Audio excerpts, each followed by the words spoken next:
Hello, everyone, and welcome to Who Ate It First, a food history podcast with a twist. I'm Kendall Runquist. And I'm Logan Runquist. Top of the morning to you. Top of the morning, eh, matey? Arr, me hearties. I don't know. I'm all over the place. No. Just That no. was 3 or 4 different things. Not Irish, which is what we were going for. Every time I try to do an Irish accent, I somehow end up either English or I think Australian a lot. I'll end up Australian. Well, you just went pirate, so I don't really know what happened. Why, hello there, me hearty mateys.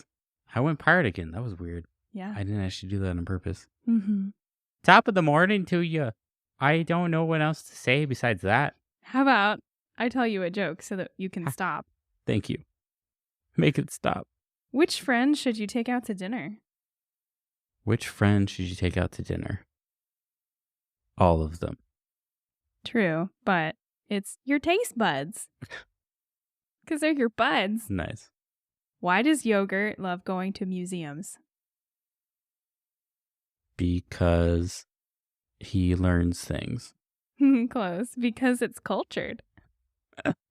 Wow. These are bad. One more. What happened to the slices of bread that disappeared overnight? They got ate. Possibly. But it turns out they eloped together. Wow. We teased about eloping all the time. Do you remember that? We did. But I chose that one because speaking of bread, today we're talking about Irish soda bread. Nice. Well, before we get into that, I think we should mention that our season is starting to wind down. Yes. And we're going to have this episode and 2 more. 2 more. Before we're going to take a break. A hiatus. Podcasting. We're going to wrap up what we're calling our season 1. After this episode airs, there'll be 2 more episodes. And then that'll be the season finale, season 1 for Who Ate It First. We'll make a big deal about which one's the season finale, so you'll know. Yeah. Yeah, I have something special planned for that one.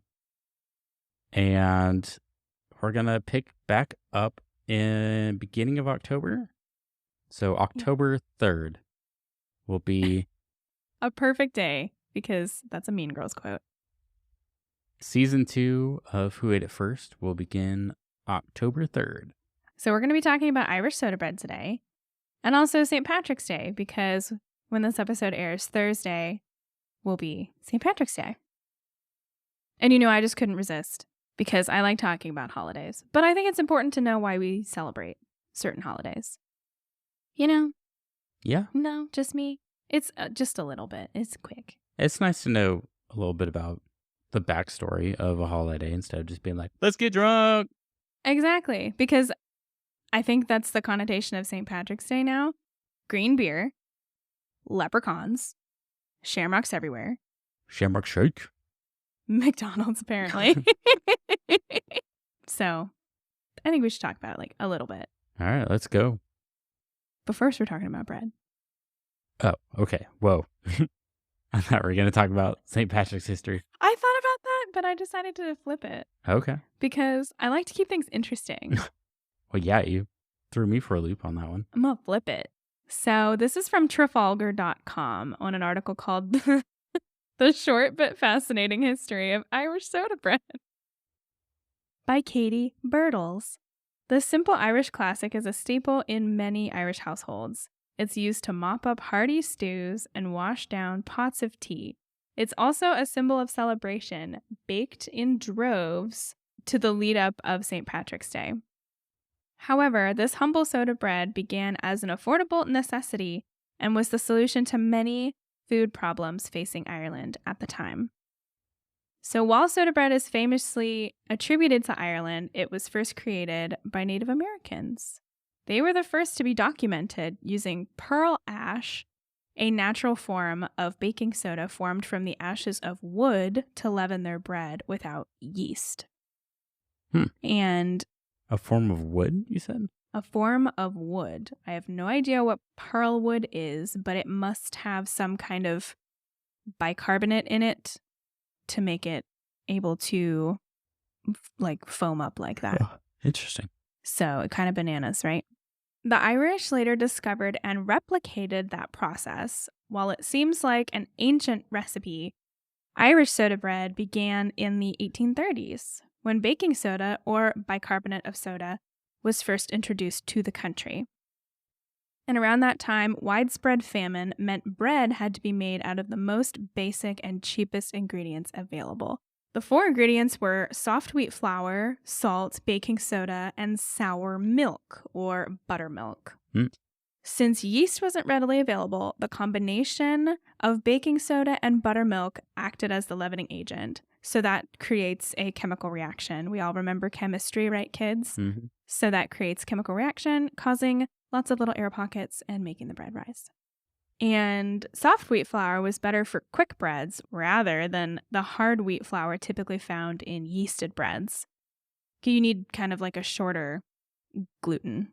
Anything thicker would make it really hard to rise. So you need kind of short gluten strands able to be formed. Right, because it's probably a lot of like small bubbles, right? It's not the big bubbles that you would normally get from yeast. That's exactly right. Very small bubbles. And many Irish families also lived in isolated farm areas with no access to ovens. And so soda bread was also used to solve this problem because they cooked it over an iron pot, or you could bake it on a griddle over an open hearth. So this gave the bread its famous hard crust, dense texture, and slightly sour tang. And what's kind of fun too is the shape of the bread is also very traditional. The northern regions of Ireland divide their dough into 4 triangular shapes, with each triangle cooked on a flat griddle. The southern Irish regions bake their loaves in a classic round fashion, and they cut a cross in it on the top of the bread. It's done for religious or superstitious reasons, as the cross is obviously a Christian symbol, but also before there were Christians in Ireland, the Irish people were predominantly pagans. And so they believed that marking the top of the bread would let the fairies out or ward off evil spirits and protect the household. So it's very funny. That's really cool. I'll mention this later too, but the lovely lady that I found on YouTube, her name is, I think, Darina, and she's from the Ballymaloe Cookery School, and she's just lovely. But she makes a point to say, now you must cross your bread, and you have to poke it in order to let the fairies out. Like it's a totally normal sentence to say in common conversation. And fun fact, there's even a society for the preservation of Irish soda bread. I thought you were going to say of the fairies? Society for, of Irish soda bread fairies. I mean, maybe. I didn't look that up, but maybe there is. What's the spell that Lockhart says in Harry Potter? Pesky, pixie, pestronomy. If we let the fairies out, though, aren't they going to just try to riot our corgi? Oh my gosh. I don't think a lot of people know that. Will you explain?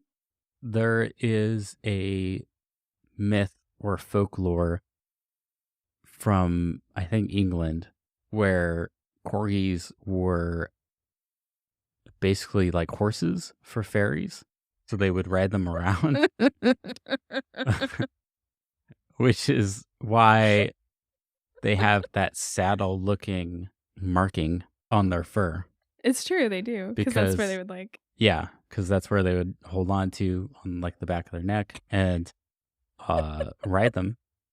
Because I don't know. I think that's kind of where the folklore ends. They would just ride them around. I love it so much. Just as an additional mode of transport in case their wings got tired. Yeah. IDK. Thank you for that. I love that. But anyway, the Society for Preservation of Irish Soda Bread is dedicated to, of course, protecting their national culinary treasure. They encourage people to get to know their Irish roots and learn to make traditional Irish soda bread.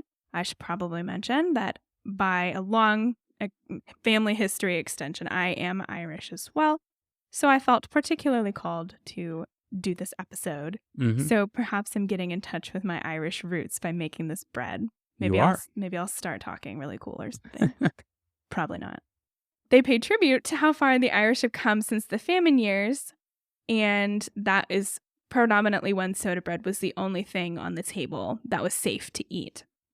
The society is also quite firm on the traditional ingredients of soda bread, as I mentioned, flour, salt, baking soda, and buttermilk. Quote, anything else makes it a tea cake, unquote. And before I bring us into the kitchen portion, I did want to mention St. Patrick's Day super quick. So this is from Britannica.com. St. Patrick's Good Day. old Britannica.com. You remember that? Scared the actual living crap out of me. Sorry. That just brought back some like grade school memes of having to do like history reports. It's a great website. The Encyclopedia Britannica is quite important for the history and preservation of our worldly culture. Yeah, I agree. I haven't thought about Britannica.com since grade school. Yeah. And you know how funny they spell encyclopedia over there? Mm-hmm. Encyclopedia. There's all those extra vowels. There's a lot, yeah. Anyway. Sorry to scare you. Jeez. So St. Patrick's Day, March 17, otherwise known as the Feast Day of St. Patrick, patron saint of Ireland, born in Roman Britain in the late 4th century. He was kidnapped at the age of 16 and taken to Ireland as a slave. Rude. Yeah. Like okay. Uncalled for. Does anybody remember learning this in school? I sure don't. Anyway. Yeah, I think they skipped over the whole take it as a slave part. Yeah. Hello? Anyway, he escaped but returned about 432 CE to convert the pagan Irish to Christianity. By the time of his death on March 17, 461, he had established monasteries, schools, and many churches. And so, therefore, legends grew up around him. For example, that he drove the snakes out of Ireland and used the shamrock to explain the Trinity. I think this one is a fascinating visual representation because, of course, shamrocks have 3 little clover bits. Mm-hmm. And so that, of course, is the Father, Son, and the Holy Spirit. 3 entities, part of one singular entity, which, of course, God is 3 in 1 and 3 parts. So if this is true, it's actually ingenious and a really good way to talk about the Trinity. I also think it's really interesting that he was a slave, escaped, and went back and was like, Bible, baby. Exactly. So, I mean, it was so many years ago. I couldn't find a whole ton about it, but I would just love to know if he went back. Like, why did he go back? Why would you go back to the peoples that enslaved you? Maybe he went back to just save those people from their pagan religion and their pagan ways. I have no idea. All of that to say, with the snakes and the shamrock, Ireland came to celebrate his death day with religious services and feasts. And it was emigrants, particularly to the United States from Ireland, who transformed St. Patrick's Day into a largely secular holiday of revelry and celebration of all things Irish. Cities with large number of Irish immigrants, who often wielded political power, staged the most extensive celebrations, and of course included parades and the like. Boston celebrated its first parade in 1737, followed by New York in 1762. And since 1962, Chicago colors its river green to mark the holiday. Although blue was traditionally the color associated with St. Patrick, green is now most commonly connected due to the shamrock and the snake sort of icon and allegory. Irish and non-Irish alike commonly participate in the wearing of the green, sporting an item of green clothing, or a shamrock, which is, fun fact, the Irish national plant. That checks out. And, of course, you consume corned beef and cabbage, and even beer is sometimes dyed green.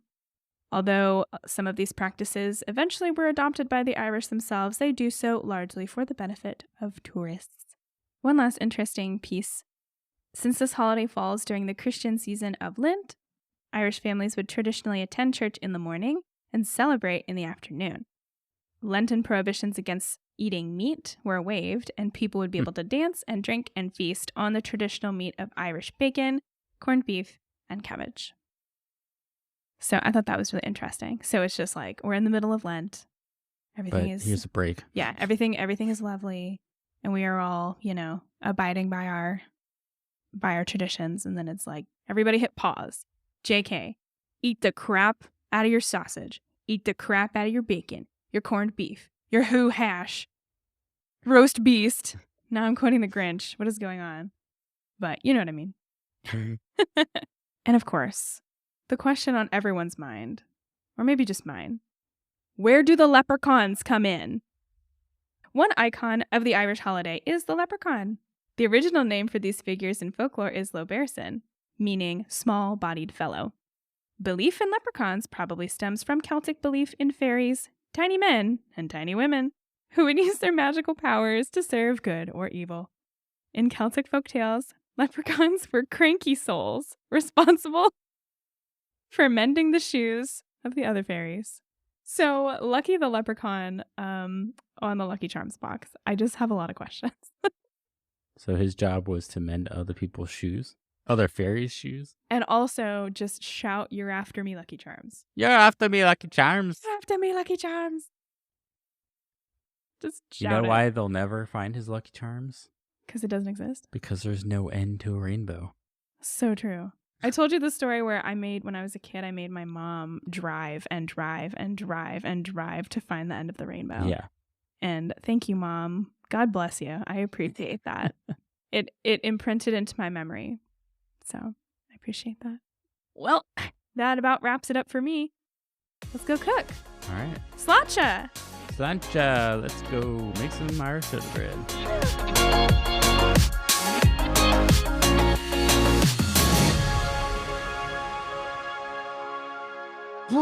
Whoa. I just fell right into our kitchen. You sure did, and you almost knocked my glass off in the process. I surprisingly did not wake up our dog. That's amazing. So, hello, we're in the kitchen. Hi, hello, how are you? I found a lovely lady called Darina Allen with the Ballymaloe Cookery School on YouTube. And so we're going to be using her recipe today. She very thankfully converted everything from centigrade to Fahrenheit and also used like another unit of cooking that I'm not entirely sure what it was. So she's just doing the most. And please note that you can also use brown wheat flour here also to give it a brown color. I know that some Irish soda breads are brown. I remember when my family and I went, I think I saw pretty much brown soda bread. Oh my goodness, let me just tell you how good the bread and the butter is over there. I could have survived on a diet of bread and butter while I was there, and that's it. Soda bread only takes 2 or 3 minutes to put together and only 30 to 40 to bake. It's certainly another, this is what she says on her website. She's so cute. It is certainly another of my great convertibles. And that is in quotes. I think that means it's a versatile recipe. This is also direct wording from her. We have had the greatest fun experimenting with different variations and uses. It's also great with olives, sun-dried tomatoes, because I think they say tomatoes, and caramelized onions. So the possibilities are endless for the hitherto humble soda bread. She's just the sweetest. I love her. So you're going to have 4 cups white flour, preferably unbleached, half an American tablespoon salt. She used an actual tablespoon that you eat soup with, by the way, for measuring, not like we have baking tablespoons and teaspoons. Mm-hmm. She literally just picked a spoon up, and it was a spoon. And she was like, this is a teaspoon. It kind of blew my mind. It was very funny. Half American teaspoon of bread soda or sodium bicarb. And 1.5 to 1 3/4 cups of, she called it either sour milk or buttermilk. So first step, you're going to preheat your oven to 450 degrees Fahrenheit. You're going to sieve your dry ingredients into a large bowl. Or she actually did it with her hands because she is cool. She literally just did it with her hands. She old school. She was trying to rub the lumps out in her hand directly instead of using a sieve, like our ancestors did. You're going to make a well in the center. Center spelled C-E-N-T-R-E, which I love. Going to pour most of the milk in at once. Using one hand, form a claw with my hand. Mix the flour from the sides of the bowl in a circular fashion. And you can add a little more milk if it becomes too sticky. And just sort of squidge it around. The dough should be soft-ish. She literally wrote soft-ish. Not too wet and sticky. When it all comes together, turn it out onto a well-floured worktop surface. Wash and dry your hands in big, bold letters. Tidy it up and flip it over gently. She explains in her video to turn it sort of a couple of times, like in a clockwise fashion, just with your hands. And then you're going to tuck it under as if you are like folding some wrapping paper under a package. You're going to tuck it under like this, kind of keep rotating and tuck it under it like a little to form like the dough ball You're shape. making a dough ball and pat the dough into a round about 1.5 inches deep, and you're going to cut across on it again to make the traditional blessing, and then you're going to make smaller tiny cuts over the sides of the bread to let the fairies out. You must do this. Bake in your hot oven at 450 degrees, as I said. Turn down the oven to 400 for 30 minutes or until cooked, so you can get kind of like a crust on it. If you are in doubt if it is finished, tap the bottom of the bread. If it is cooked, it will sound hollow. Just like when we slap our dog's belly. Yes, and we go, "Are you hungry?" Slap, slap, slap. Exactly. And it's that easy, y'all. Sweet. We'll head on into rave or roast. Let's eat it.